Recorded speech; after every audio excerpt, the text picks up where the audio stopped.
Hello students, welcome two equations IAS. तो start करते हैं आज की करंट अफेयर्स। ये तीन चीज़ें हम थोड़ा थोड़ा ब्रीफ में डिस्कस करेंगे, फिर उसके बाद इन तीनों के ऊपर बेस्ड ऑब्जेक्टिव क्वेश्चंस होंगे जो कुछ एग्जाम में भी आए हुए हैं और एग्जाम में आने के चांसेस भी होते हैं आगे। तो स्टार्ट करते हैं आज का पीसीए फ्रेमवर्क से। पीसीए फ्रेमवर्क होता है prompt corrective action. Prompt corrective action, ये प्रॉम्प्ट करेक्टिव एक्शन आरबीआई लेता है उन बैंक्स के खिलाफ जिनकी फाइनेंशियल हेल्थ थोड़ा सा गड़बड़ हो रही हो, ठीक है।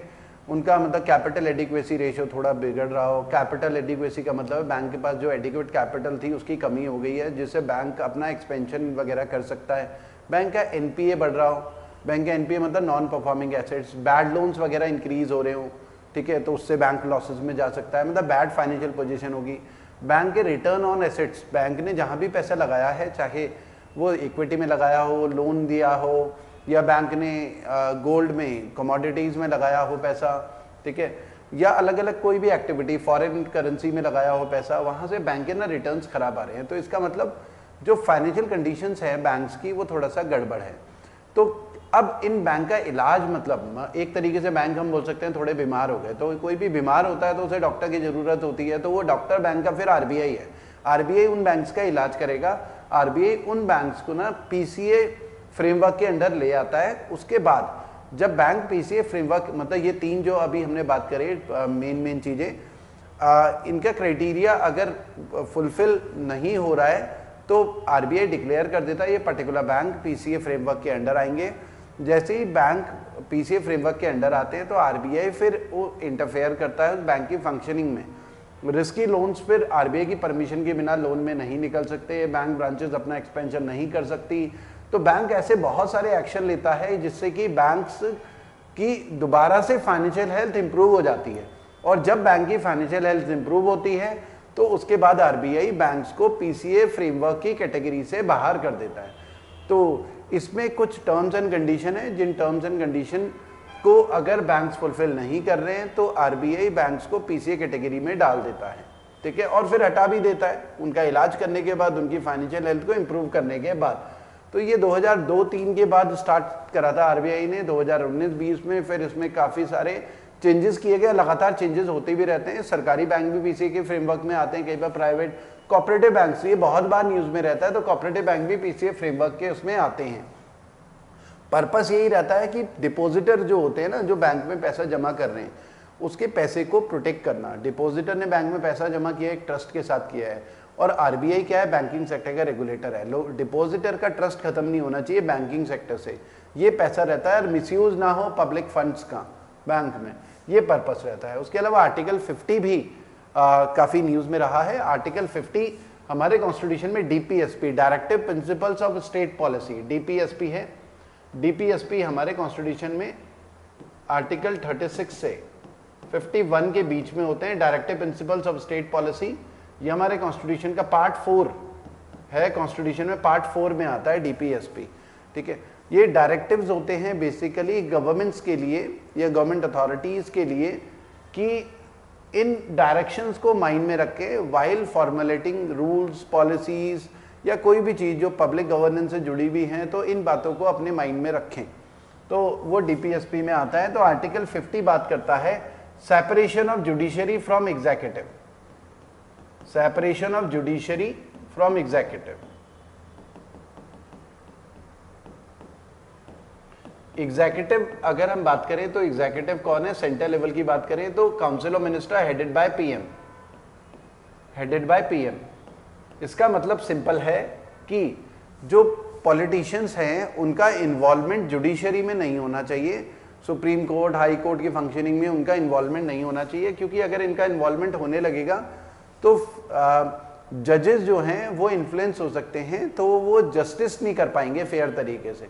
कोई भी जज फेयर तरीके से जस्टिस तभी कर पाएगा जब उसके ऊपर कोई दबाव ना हो सरकार का या कुछ का कि सरकार उस पर कोई कार्रवाई करेगी, और सरकार का अपॉइंटमेंट उसमें इंटरफेरेंस कम से कम होना चाहिए या ना होना नहीं चाहिए, ठीक है। तभी जजेस क्या होंगे, फ्रीली फेयर माइंड के साथ अपना वर्डिक्ट दे पाएंगे। तो इस आइडिया के साथ हमारे कॉन्स्टिट्यूशन में आर्टिकल 50 है। हालांकि ये भी कहा जाता है कि जुडिशरी को भी एग्जीक्यूटिव के उसमें इंटरफेयर नहीं करना चाहिए, दोनों सेपरेट हैं, ठीक है। तो कई बार डिबेट होती है एग्जीक्यूटिव वर्सेस जुडिशरी हो जाता है कि जुडिशरी भी एग्जीक्यूटिव मामलों में इंटरफेयर कर रही होती है। कई बार सरकार के कई एग्जीक्यूटिव डिसीजंस होते हैं, जुडिशरी इंटरफेयर करके बोलती है कि नहीं ये अनकॉन्स्टिट्यूशनल है, तो कई बार ये क्लासेस भी स्टार्ट हो जाते हैं जुडिशरी एग्जीक्यूटिव के बीच में।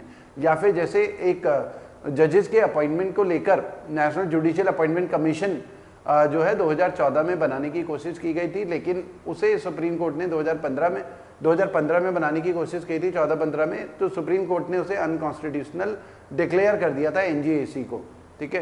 तो ये इनके बीच में क्लासेस कई बार होते रहते हैं, न्यूज़ में रहता है। तो आर्टिकल 50 बात करता है separation of judiciary from executive. Article 110 किस बारे में बात करता है? आर्टिकल 110 मनी बिल से जुड़ा हुआ है हमारे कॉन्स्टिट्यूशन में। मनी बिल के बारे में मेंशन किया जाता है। मनी बिल में क्या होता है? मनी बिल का मतलब है भारत सरकार को कोई भी खर्चा करना हो तो पार्लियामेंट की अथॉरिटी के बिना सरकार पैसा खर्च नहीं कर सकती, 1 रुपया भी। तो सरकार को कुछ भी खर्च करना है तो बिल प्रेजेंट करना पड़ता है। इसकी शुरुआत जो है वो लोकसभा से होती है, ठीक है। स्टार्ट कहाँ से होगा? लोकसभा से। इसके टर्म्स एंड कंडीशन है कि मनी बिल हमेशा स्टार्ट लोकसभा से होगा और राज्यसभा की पावर्स ना एडवाइजरी होंगी। अगर लोकसभा से मनी बिल पास हो जाता है तो राज्यसभा की पावर्स एडवाइजरी रहती है, केवल एडवाइजरी इन नेचर। मतलब राज्यसभा अगर मनी बिल को रिजेक्ट भी करता है तो भी उसे पास माना जाएगा 14 दिन के बाद। राज्यसभा किसी भी बिल को मैक्स 14 डेज तक होल्ड में रख सकता है, मैक्स 14 डेज होल्ड में। राज्यसभा चाहे उसे रिजेक्ट करे चाहे रोक लगाए, 14 दिन के बाद ऑटोमेटिकली पास माना जाता है। उसका केवल रोल एडवाइजरी होता है। फिर वो बिल लोकसभा में जाता है तो लोकसभा की मर्जी है कि राज्यसभा ने जो एडवाइस दी है माने ना माने, 14 दिन के बाद वो बिल पास ही माना जाएगा। ऐसा इसलिए किया जाता है क्योंकि लॉजिक ये है कि अगर दोनों हाउसेज से पास करने का प्रोविजन रखेंगे तो सरकार फिर कई बार बजट भी पास नहीं कर पाएगी, तो चुनी हुई सरकार खर्चे भी नहीं कर पाएगी क्योंकि ज़्यादातर चीज़ें राज्यसभा में अटकी रहेंगी।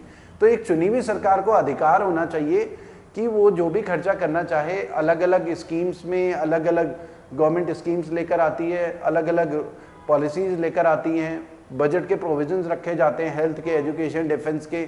तो सरकार को वो एक अधिकार होना चाहिए और लोकसभा में जिसके पास नंबर है उसको वो अधिकार दिया जाए। इसलिए लोकसभा के ये स्पेशल पावर्स में आता है कि मनी बिल को वो पास करे और जो भी लोकसभा किसी भी बिल को अगर एक बार सर्टिफाई कर दे मनी बिल है तो वो मनी बिल माना जाता है, ठीक है। तो आइए इन तीनों के ऊपर बेस्ड क्वेश्चंस देखते हैं कि क्या क्वेश्चंस बनते हैं।